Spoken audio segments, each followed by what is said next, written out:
ये जो तस्वीरें दिखा रहे हैं ये कैलाश नगर की मस्जिद और दरगाह की हैं जो रेलवे प्रशासन डीडी ने मिलकर तोड़ दिए हैं। इस तरह की दिल्ली में अब तक 5 मस्जिदें और दरगाहें टूट चुकी हैं। इसी पर चर्चा के लिए हमारे साथ हैं दिल्ली प्रदेश कांग्रेस कमेटी के दिल्ली प्रदेश के उपाध्यक्ष अली मेहंदी और नेहरू विहार के ब्लॉक अध्यक्ष अली मंसारी।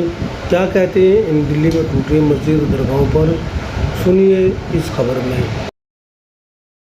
दिल्ली में दरगाहें और मस्जिद मदरसे लगातार शहीद किए जा रहे हैं, तोड़े जा रहे हैं और कहीं रेलवे के नाम पे, कहीं डीडी के नाम पे। ऐसे में आप कैसे देखते हैं जो आम आदमी पार्टी की सरकार है वो मुसलमानों के वोट से बनी है, फिर भी लगातार कोई नेता बोलने को तैयार नहीं है? देखिए, जहाँ तक सवाल है आम पार्टी का और आम पार्टी और माइनॉरिटी वोट्स का, अगर मैं बात करूँ, हम लोग मुसलसल 2020 से ही, जब से सरकार दूसरी बार बनी है, तब से हम लड़ाई लड़ते आ रहे हैं अक़लियतों का कोई भी मसला हो उसको लेके। जैसे कि आपने देखा मरकज़ का मामला हुआ था, मरकज़ को बदनाम किया गया, तबलीगी जमात को बदनाम किया गया, हमने ने लड़ाई लड़ी, हम पे केसेस भी हुए, हमने धमकाया भी गया, पुलिस भी आ गई, सब कुछ हुआ और हमने कहीं ना कहीं एक्सपोज किया था केजरीवाल को और आम आदमी पार्टी को कि जिस तरह उन्होंने मरकज़ को और पूरे मुस्लिम समाज को बदनाम किया था कोरोना में, जैसे आपने देखा। उसके बाद हमने लड़ाई लड़ी वक्फ बोर्ड से। वक्फ बोर्ड के घर जब बाहर हमारे उलेमा हजरात, हमारे इमाम सरों के जो हमारे ताज हैं, वो वहाँ बैठे हुए थे, हम सब लोग गए थे वहाँ, जो वक्फ बोर्ड का ऑफिस है, वहाँ जाके हमने एहतजाज किया, उन इमामों के साथ खड़े हुए, मौज़िनों के साथ खड़े हुए और हमने डिमांड करी थी कि मौज़िनों की और इमामों की तनख्वाह बढ़ानी चाहिए। और ये कोई हम खैरात नहीं मांग रहे थे किसी से, ये हमारे आबाओ अजदाद की वो ज़मीनें हैं जो आज दिल्ली के उन इलाकों के अंदर है जहाँ पे सोना उगलता है। अगर वक्फ बोर्ड के अंदर करप्शन, वक्फ बोर्ड के जो चेयरमैन थे आम आदमी पार्टी के एमएलए भी हैं और जो अरविंद केजरीवाल जी के सबसे करीबी एमएलए भी हैं, अगर वो वक्फ बोर्ड में करप्शन नहीं करते, जिस पे अब उन पर केस भी चल रहा है, ईडी की इंक्वायरी भी चल रही है, तो ऐसा नहीं होता। अगर वो अपना घर नहीं भरते और आवाम के लिए हम तो आज मस्जिदों की बात कर रहे हैं, दरगाहों की बात कर रहे हैं, क्योंकि तीसरी बार मोदी की सरकार बनी है, उसके बाद उसी बात पे आ रहा हूँ। जब वक्फ बोर्ड, आपको याद होगा, मैंने जाके कोर्ट के अंदर इस मैटर को उठाया और हमने सलमान खुर्शीद साहब के साथ पिटीशन भी फाइल करी थी।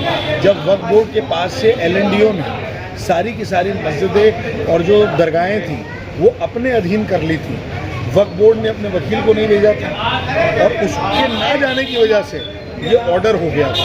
तो वक्फ बोर्ड पे हम ये बात करते हैं और उस टाइम पे LNDO ने उस मस्जिदों को तोड़ने का पूरा मंसूबा बना लिया था। आज उसी चीज़ की एक्सटेंशन कंस्ट्रक्शन के नाम पे, इसके नाम पे, उसके नाम पे मस्जिदों को, दरगाहों को तोड़ा जाता है।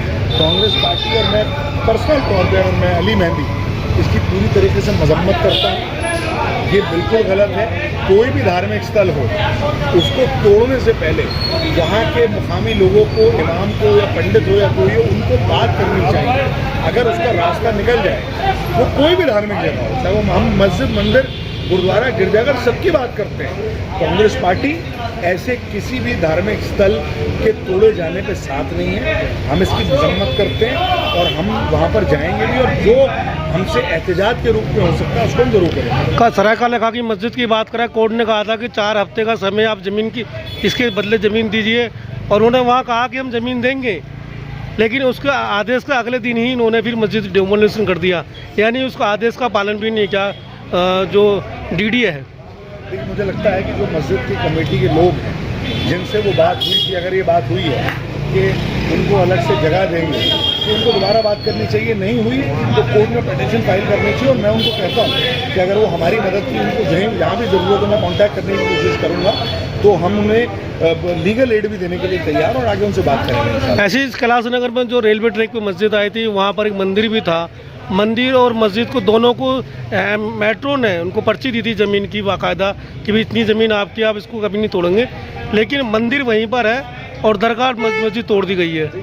यही मैं आपसे कह रहा हूँ कि धार्मिक स्थल अगर कोई किसी कंस्ट्रक्शन के आड़े आता है, मतलब वो रास्ते में आता है, तो ठीक है, अगर आप उसको हटाने की बात करते हैं, कहीं दूसरी जगह की बात करते हैं तो ठीक, वो बैठ के बात हो सकती है। लेकिन अगर आपने एक धर्म की किसी चीज़ को छोड़ा और दूसरे धर्म की किसी चीज़ को तोड़ दिया, तो मुझे लगता है कि ये बेइंसाफ़ी है, ये नाइंसाफ़ी है, और इसके खिलाफ हमारे नेता राहुल गांधी भी लड़ते आए हैं, हम लोग भी लड़ रहे हैं। और मैंने जैसे आपसे कहा कि अभी हम लोग बात करेंगे आपस में सब लोगों से और इस पर बड़ा एहतजाज करेंगे, क्योंकि 60 मस्जिदें और है निशाने पे जो लगातार। वही आपसे कहा ना कि उन मस्जिदों का भी डिटेल हम लोग निकाल रहे हैं और हम कोई भी गलत काम नहीं होने देंगे। कांग्रेस पार्टी हमेशा इमामों की, मस्जिदों की, मंदिरों की, कोई भी धार्मिक स्थल हो, उनकी आस्था के लिए हमेशा खड़ी रही है और हमेशा खड़ी रहेगी। भाई, दिल्ली में लगातार मस्जिद, दरगाह, मदरसे तोड़े जा रहे हैं, और खास आपके जहाँ रहते हैं उसके पास में शास्त्री पार्क में भी